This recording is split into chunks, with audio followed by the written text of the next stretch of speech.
She's pretty. She's just strung out a bit. She just looks like she just shot up heroin in all of her fingernails. But let's move along. I'm not here to tell you to buy Hold on, that's echoing. I don't like that. Hold on a second. American Eagle jeans. And I definitely won't say that they're the most comfortable jeans I've ever worn. Or that they make your butt look amazing. Why would I need to do that? I want it done. But if you said that you want to buy the jeans, I'm not going to stop you. But just so we're clear, this is not me telling you to buy American Eagle jeans. Sydney Sweeney, Hasbro King. I mean, it's not even a great ad, even though it obviously worked because of the backlash. But the jump to, like, it's a play on words. She has great jeans. The whole idea is that there's beauty, there's good jeans and bad jeans. For instance, if we switch over to Ben Shapiro, you couldn't get a goblin bagel all hunched over with their IBS going, I have great jeans. It's not going to work. You can't get Ben Shapiro selling a denim yarmulke. You can't get Rabbi Shmuley selling a yarmulke and being like, I have great jeans. It's a play on that there is better formed people out there. There's beauty. You know, maybe they don't have all the gifts. Maybe that's what they got. And they're up. It's up to them to use their God-given body as it is to showcase something good in the world, to honor God, right? You know what I mean? Look at these tiny shoulders. You know what I mean? I don't have the best genes, but that's what it's playing on, obviously. Now, do they know it's going to have a backlash? Maybe. Maybe they do. Maybe. Ortho Bro says, it's kind of stupid, actually, but anything not rainbow is for free. Yeah, that's the win. I'll take the W win, right, on that. I'll take it. But even if you look back to what we're supposed to be getting back to, I saw, who is the famous model with the mole on her face? Not Cyndi Lauper. Is it Cindy, even? I don't know. You know, she's a bad actress. Anyway, there was an old commercial from like the early 90s where she's approaching a Pepsi machine and she's all sexy and sweaty, and then she gulps it down, and there's young boys, right? Young boys looking at her in amazement, right? They're lusting for her. Now, even if it's comparatively to today wholesome looking, it still has this thing going on in there.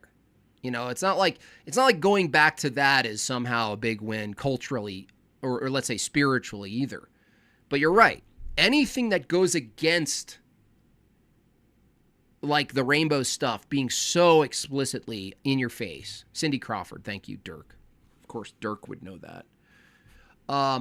Anything is refreshing, but that's what's kind of sad about it. Is like we're at the point where it's like the refreshing thing is anything right of insanity. You know what I mean? Anything right of insanity. But let's look at Ben Shapiro's take on this, because I'm interested in his, you know, what he's got to say on this particular issue. A strawberry blonde, blue-eyed woman marketing having great jeans. Yeah, no, this is crazy. This is crazy. We could never do this. I mean, my peoples could never sell good jeans. Absolutely not. Absolutely not. This is crazy. In significantly lighter cultural news, the big controversy of the day, believe it or not, surrounds Sydney Sweeney's chest. Now, I know, Sydney Sweeney, very famous actress. She's on Euphoria. She's been doing... But her boobs are not as big as my sister's. That is a fact. A number of movies lately. But she's mostly famous because when she's on TV, when she's doing SNL, she shows a lot of cleavage. That is mostly what she is famous for. Listen, she's a very attractive woman, of course. She is doing a new American Eagle ad, and this apparently is just setting heads aflame. So here is the American Eagle ad that has generated enormous amounts of controversy on the left. And it has something to say about where we stand socially as a country on both left and right. It's kind of fascinating. It cross-cuts some political boundaries. Here's the American Eagle ad. Genes are passed down from parents to offspring, often determining traits like hair color, personality, and even eye color. My jeans are blue. Sydney Sweeney has very keens. Okay. Okay, obviously, I couldn't do that ad, or anyone of my descent could do that ad. It would be absolutely disgusting. You know, how would we possibly get away with that? If you swapped her with someone else, you know, of my lineage, what would it look like? You know what I mean? It would be like, you know, genes are passed down from generation to generation. My jeans are hook nose. So, for those who can't see this, my jeans are banking. Jeans are passed down. He's like zipping. Like, imagine Ben Shapiro's doing that. He's like zipping up his pants. Jeans are passed down from generation to generation, from father and mother to offspring. My jeans are banking. it's just a picture of her buttoning her jeans seductively as she talks about jeans using a homonym. It's kind of a silly homonym. She has great genes, like Genes, as in like her genetic predispositions and characteristics. And then her genes are blue, Jea. Swap her with Abby Shapiro. Yeah, he should definitely do that. Eagle hat tax. Thank you, Chase. And S, right? Her genes are blue. Okay, so that is the pun. That is a pun, in case you didn't know. I am figuring this stuff out on the fly, you fucks. I am figuring all of this stuff out. If you didn't know, the pun is jeans spelled Jeans, which I never wear, by the way. I look really hideous in them. And jeans, Genes. Just so you guys know. I mean, no biggie. The real story here is that Sydney Sweeney is doing sexy commercials. All right. I mean, this has been a hallmark of advertising for, at this point, hundreds of years, probably. Go all the way back to the mid-19th century, and you can find print ads that I'm sure were suggestive at the very least. Here's another ad that she did with a Mustang. With a Mustang. What is that little Ben thing? That little Ben...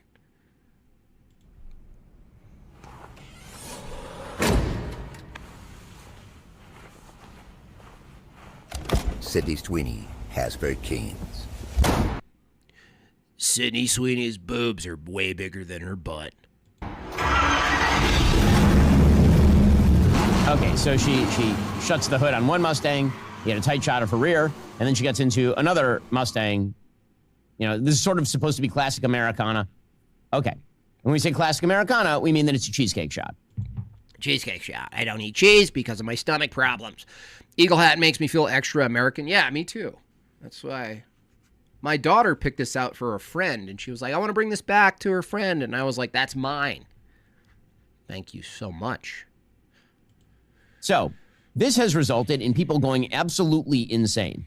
Like, totally crazy. And I think first, it's important to note that people who are characterizing American Eagle as some sort of bizarre right-wing company are missing the boat. American Eagle is not a right-wing company. American Eagle is a jeans company that follows whatever it thinks are the prevailing trends of the time. So here, for example, is an ad that they cut in 2019.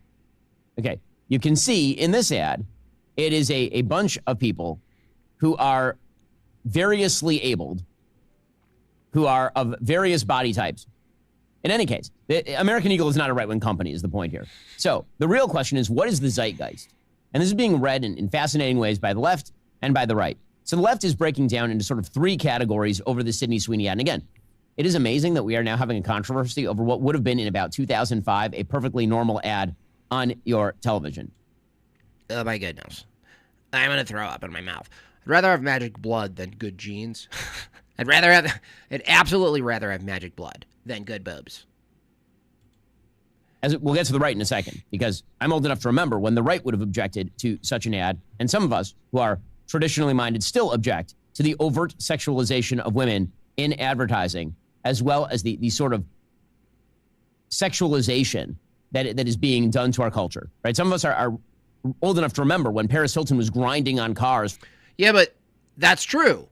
I agree with them. But the difference between Ben Shapiro here, he's actually a classical liberal, and some of the rest of us are.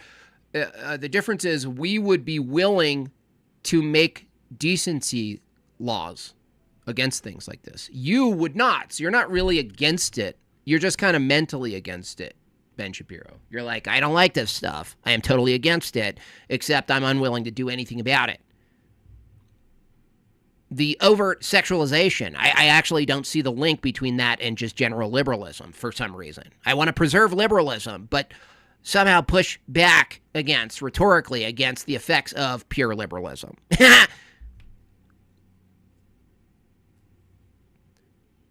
For a Carl's Jr. commercial back in 2005 and objecting to that as being too raunchy and problematic. And when we say problematic, I don't mean like problematic in the left-wing sense. I mean morally problematic to put scantily clad, attractive women in advertising specifically to get people to buy product. That poses a moral problem for the right.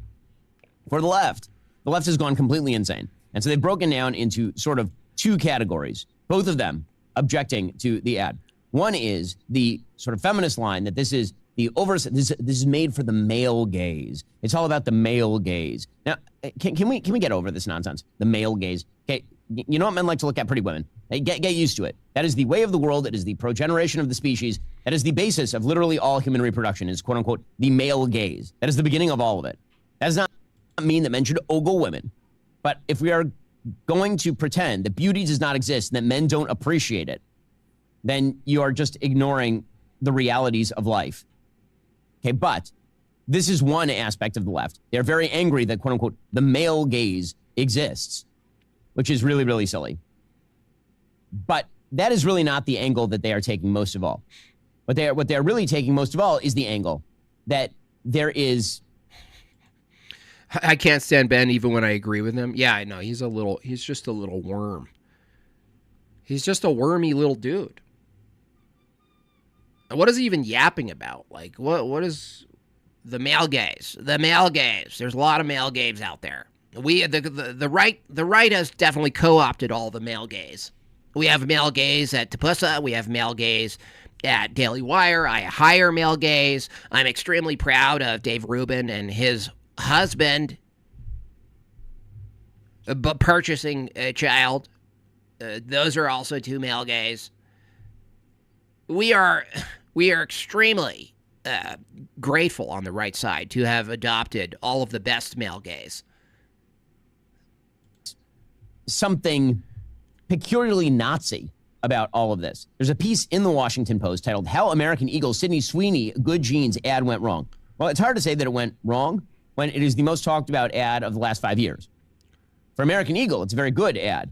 According to a conversation between fashion critic of the Washington Post, Rachel Tashjian, and Style Memo newsletter writer Shane O'Neill. According to that particular discussion, the biggest problem with the ad is the genetic component. Quote, the most provocative part of the campaign is when she's talking about offspring and genes. That's a message about mutable identity there. And that could be extended into a vision of America as a place where you're not bound by who you are at birth. But they went the full opposite of that. To be honest, I think the ad campaign didn't exactly know what it wanted to be. I think what's getting people talking is how regressive the ads seem. See, they say it's Nazi, but if you look at, of course, there's this counter sort of resurgence of like white supremacy or white, there's all sorts of dedicated bases that want sort of like this, a white something. And I'm not rejecting that whiteness. There isn't something there to point to culturally. I can't reduce it to all of its parts or anything. But what's interesting and ironic is that, like, they always talk about whiteness as the thing that's supreme or the thing that's advocated for as something worth preserving, when in reality, it's all of the diverse cultures and ethnicities that are presented as worth keeping pure, worth protecting, worth this, worth that. Not just those, but not just people of color and minorities and so forth. But what's ironic here is that Jews themselves, not just culturally, but in their very theology, have embedded a superiority in their very theology, in their very worldview. And they never talk about it. They never talk about it because it's not a good sell. That's why they can't talk about it. For instance, like I said, Like you could put Sydney Sweeney or some European white person or a Swedish person or whatever. You really couldn't maybe put an older Italian woman. They end up looking pretty haggard. But you couldn't swap it out with your run-of-the-mill ethnic Jewish person. Like they could never sell this. But a white person, a white could sell this. You could actually make the pun jeans and jeans because that's what you see. That's what we mimic. That's what even the minorities mimic. They mimic whiteness. Even Koreans now have their eyes changed to look more European and white. So they're like here's the real controversial view that everyone has to kind of get over is that different ethnicities have different levels of beauty. They have different levels of what is considered beautiful. They have different levels. We don't all have the same genes. We don't all come out looking beautiful. Look at Ben. I mean, he has to literally buy Sharpie markers to make his eyebrows. So that's the controversial thing, is that there are beautiful people and there is not so beautiful people. That's a reality, dude. And then you could extend that to larger groups. So you could take a particular view and say, there's not so beautiful people. But then you could extend it out to categories of people and say, they don't look that beautiful. Big deal. So what? But that's what's interesting about this is that, like, it's actually embedded. The superiority, you hear it with, like, I'm black and I'm magical. Like, there's something special about me because of my skin color. Okay. What is it? I still haven't seen what it is. And that's just like a sort of a cultural phenomenon. But with these guys, it's actually embedded in their very worldview. It's actually embedded in their view to protect their genetic identity. But when someone else does it, it's like some sort of like big transgression. Says Tashjian. The line about her having great genes. Several people are suggesting in the comments on Instagram and TikTok this is a pro-eugenics ad. Whether or not that's the case, it is part of a wave of imagery of influencer pop stars and musicians that feel tethers to the value of another time. Do you mean, again, this is where you're going to see a right-wing backlash building? The values of another time would be men think attractive women are attractive because attractive women are attractive. Good-looking people are better looking than not good-looking people. Like, if that's tethered to the values of another time, that would be tethered to the values of all time. There's nothing new there. If that were not the case, I promise you sales of Ozempic would be significantly lower. So would sales of makeup. Okay, but the left is now trying to turn this into a sort of take on Volkish German Nazi-esque imagery. We'll get to more on this in a moment. First, here's the reality. Over 90%... Here's the little sale. Anyway, kind of a lackluster take here from Ben Shapiro.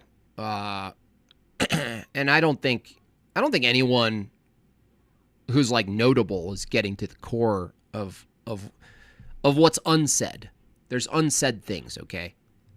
The unsaid thing is at the particular level, at the individual level, there's beautiful people in certain groups. From my view, it's not all groups. But there's also a generalization we can make. Okay? There's a generalization we can make that's fair to say, oh, there's certain groups of people, not just particular people, but there's certain groups of people that produce more particularly beautiful people. Now, if you go out on a limb and say they end up being white, European, generally speaking, that's the kind of consensus. I'm not saying I'm not saying anything other than that's the case. That's what the case is. That's just the case. And if it wasn't the case, you wouldn't have people mimicking that look. You wouldn't have people straightening their hair to make it look like European hair. Okay? You wouldn't have that happening. But you do have that happening. Anyway, what it has done, what the commercial has done, is sort of like stoke the flames of this contention, which is very effective for the company. So it'll split the audiences and polarize them, and the people who like the ad will double down and maybe support American Eagle when they wouldn't have even had American Eagle on the radar. This is sort of happens a lot. There's this phenomenon of your hero emerges, whether it's an individual or a company or an identity that steps up to the plate, jumps over the fence for you and says, "We did it, guys," and then everyone sort of floods in and goes, "We gotta support them. They're our hero. They're our guy. They're our people. Let's do this." They just kind of go right. Then they do the opposite. Like, Bud Light gets that gruesome dude pretending to be a woman on the ads, and you get this backlash. It's like purity. It's like piety, purity signaling with consumerism. And this has been my critique for about a year now, where if you don't have your tradition, if your culture and your society isn't informed by Christianity, particularly Orthodox Christianity, the thing that's going to unify you as a people in the midst of diversity, in the midst of all diversity, all else things are diverse. The thing that's going to be unifying is going to be consumerism. It's going to be the thing that binds you. Free trade, capitalism, buying shit, or not buying shit. And this becomes the sort of measure of our acts, our works. The church of consumerism, where it's like, okay, who's blasphemous? Who's heretical in the church of consumerism? And how do they serve? How are they punished? What is the judgment? What is the gavel? Well, the gavel is with the dollar. And this is what kind of culture Ben Shapiro basically advocates for, is that everything is measured by whether or not you buy into it monetarily or not. Oh, well, you don't have to buy that. It'll go away if you don't buy it. No, that's not how it works. Murder doesn't go away if you stop paying people to do hits on people, right? Pornography doesn't go away if you don't engage with it, okay? There's another element here, but if you leave it to pure consumerism, where this kind of back and forth that's constant, where you're going, well, are you going to buy it or not? Well, I'm going to buy it. Oh, I'm not going to buy that anymore. Oh, I'm going to totally buy this. It's this constant feeding into like a purely monetary exchange of values, as opposed to taking the next step and going, oh, actually, forget buying being the barometer of good or not buying.